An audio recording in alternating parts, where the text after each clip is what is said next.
कुछ शहर सिर्फ नक्शों में होते हैं और कुछ बस कहानियों में। मगर एक शहर ऐसा भी था जो जिंदा था। हाँ, जिस्मो जान से नहीं, बल्कि उसकी हवा, उसकी मिट्टी, उसकी खामोशी, हर चीज में एक सांस थी। उसका नाम था विरासगढ़। एक शहर जहां वक्त रुक गया था, जहां हर घड़ी शाम के 6:06 पर अटकी हुई थी। वहां के लोग जवान होते थे, मगर बुजुर्ग कभी नहीं होते।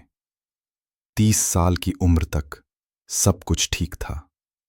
उसके बाद लोग या तो गायब हो जाते या पागल। दुनिया ने उसे एक भूला बिसरा शहर समझा, मगर सच्चाई ये थी कि शहर ने दुनिया को भुला दिया था। कहानी शुरू होती है डॉक्टर आरव सेन से, एक इतिहासकार जिसे किताबों से ज्यादा पुरानी दीवारों में रुचि थी और मौत से ज्यादा उसे राजों से इश्क था। उसने सुना था विरासगढ़ के राजा विरसगढ़ में कदम रखने के कुछ ही घंटों बाद डॉक्टर आरव सेन को महसूस होने लगा था यह सिर्फ कोई पुराना शहर नहीं था, ये जिंदा था। सांस लेता हुआ, देखता हुआ और शायद चेतावनी देता हुआ।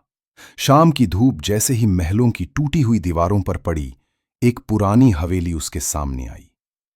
दरवाजा टूटा नहीं था, मगर बंद भी नहीं था, जैसे किसी ने उसे आने के लिए खुला छोड़ा हो। हवेली के अंदर अंधेरा था, मगर उसकी हवा में एक अजीब सी गर्मी थी, जैसे कोई सालों से वहां इंतजार कर रहा हो। आरव ने अपनी टॉर्च जलाकर अंदर कदम रखा। दीवारों पर जले हुए नाम थे, कुछ अधूरी तस्वीरें और कुछ आंखें जो अब भी दीवार से उसे देख रही थीं। और तभी एक आवाज आई, नर्म मगर सीधी, आरव के कानों में गूंजती हुई, तुम्हें नहीं आना चाहिए था। आरव ने पलटकर देखा, वहां एक लड़का खड़ा था, करीब 25-26 साल का, साफ सुथरे कपड़े, मगर उसकी आंखों में 4 सदियों का सूनापन था। तुम कौन हो? आरव ने पूछा। नाम भूल चुका हूं, उसने जवाब दिया, लेकिन लोग मुझे शापित युवक कहते हैं। आरव सन्न रह गया। क्या मतलब? तुम 25 के लगते हो, लड़के ने मुस्कुराकर कहा। मैं 400 साल से इस हवेली में रह रहा हूं और इस शहर का हर कदम, हर सांस मेरी नजरों के सामने बर्बाद हुआ है। आरव अब कुछ बोल नहीं पाया। उसके सामने जो खड़ा था वो कोई आम इंसान नहीं था, वो विरासगढ़ का इतिहास था, जिंदा मगर कैद। कौन था राजा महादित्य? आरव ने धीरे से पूछा। लड़के की आंखें लाल होने लगीं। उसने दीवार की ओर इशारा किया। वहां एक पुरानी तस्वीर टंगी थी, एक आदमी मुकुट पहने हुए, मगर उसके चेहरे पर शांति नहीं, क्रूरता थी। वो मेरा पिता था और मैं विरासगढ़ का अंतिम उत्तराधिकारी। अभी आरव को समझ आने लगा था, ये सहज सिर्फ कोई शापित शहर नहीं था, ये एक अधूरी कहानी थी, एक अधूरी आत्मा और एक अनंत सजा। विरासगढ़ के अंधेरे में जो युवक खड़ा था वो कोई आम इंसान नहीं था, वो था राजा महादित्य का बेटा। 400 साल से न जवान न बूढ़ा, बस एक पल में ठहरा हुआ जीवन। अगर तुम राजा के बेटे हो तो यह शाप कैसे लगा और क्यों?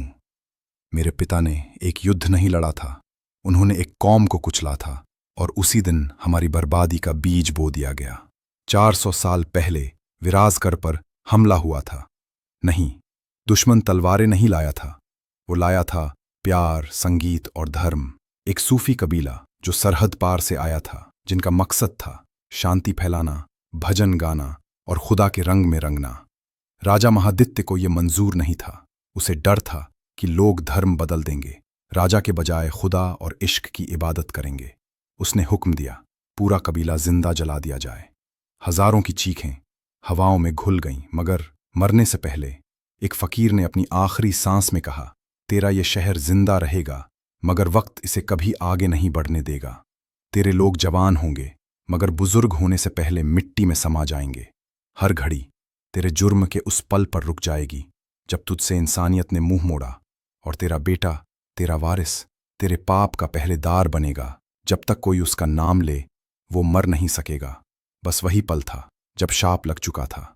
विरासगढ़ के लोग आज भी जवान होते हैं, मगर मौत उन्हें बुढ़ापे से पहले निगल जाती है।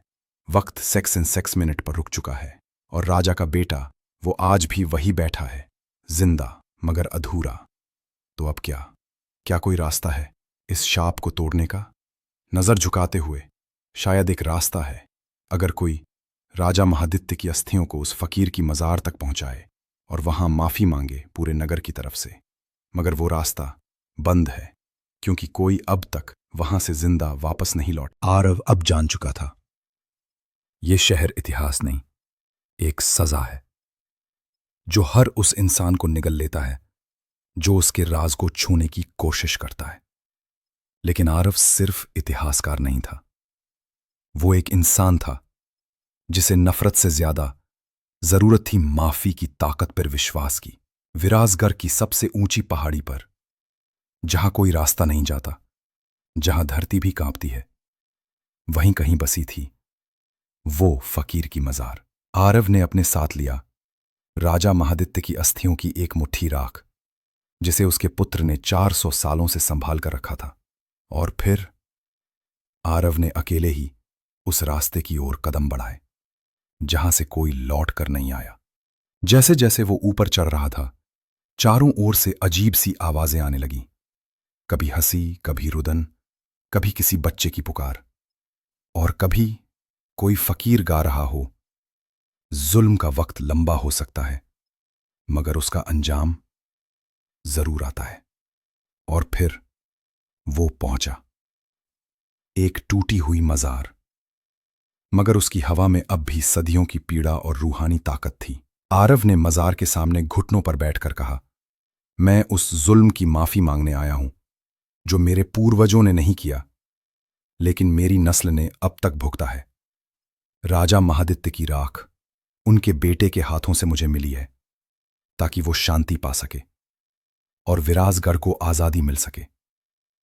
और तभी आसमान बदलने लगा, बिजली चमकी, हवा में सैकड़ों दिए अपने आप जल उठे। मजार से एक आवाज आई, ना कोई डर न गुस्सा, सिर्फ एक शांति। शहर अब माफ है, क्योंकि किसी ने पहली बार माफी मांगी, डर के बिना। विरासगढ़ की हवाओं ने करवट ली। शहर की हर घड़ी, जो 400 साल से 6:06 पर रुकी थी, अब आगे बढ़ने लगी। लोगों की आंखों में चमक आई। बुजुर्गों ने पहली बार सांझ के बाद की सुबह देखी, और राजा का पुत्र हवेली में बैठे हुए, उसने आप हल्की सी मुस्कान दी, अब मैं जा सकता हूं। और वो धुएं की तरह फिजा में घुल गया। कुछ शहर कहानी बनकर मरते हैं, और कुछ कहानी सुनकर जी उठते हैं। विरासगढ़ अब एक शापित जगह नहीं, बल्कि एक किस्सा बन चुका था, जिसे कोई भूलेगा नहीं।